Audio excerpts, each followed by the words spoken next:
Let's run through what life was like in the Soviet Union.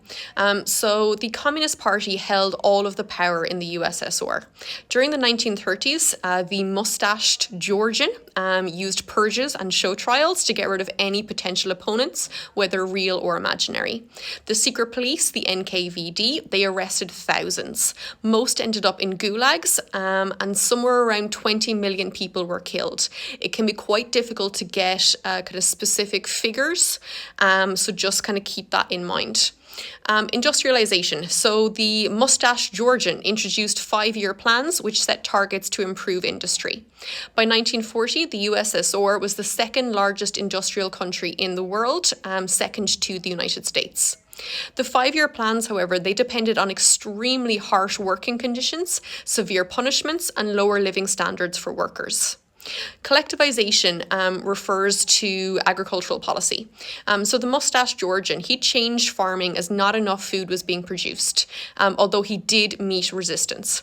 Great collective farms were formed and villagers cooperated in working on them. Many peasants, however, including the kulaks, who were middle-class farmers, they resisted these changes. Over 500,000 kulaks were killed and millions more were sent to gulags. Another 6 to 8 million people died due to famine caused by the conflict between the peasants and the government. In the workplace, women were put on more equal footing with men. They worked in many stereotypically male jobs, such as engineers, labourers and builders. The percentage of the women in the workplace was higher than in Western countries. For example, in 1937, 50% of workers were women, 21% of construction workers were female, and 70% of healthcare workers.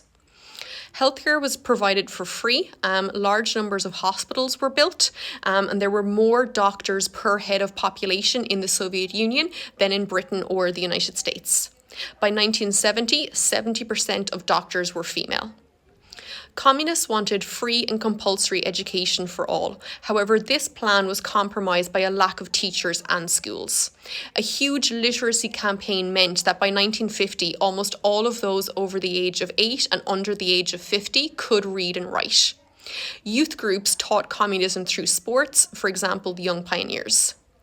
Housing was problematic in the Soviet Union. Housing supply could not keep up with demand. Only 6% of families in Moscow lived in an apartment with more than one room in the 1930s.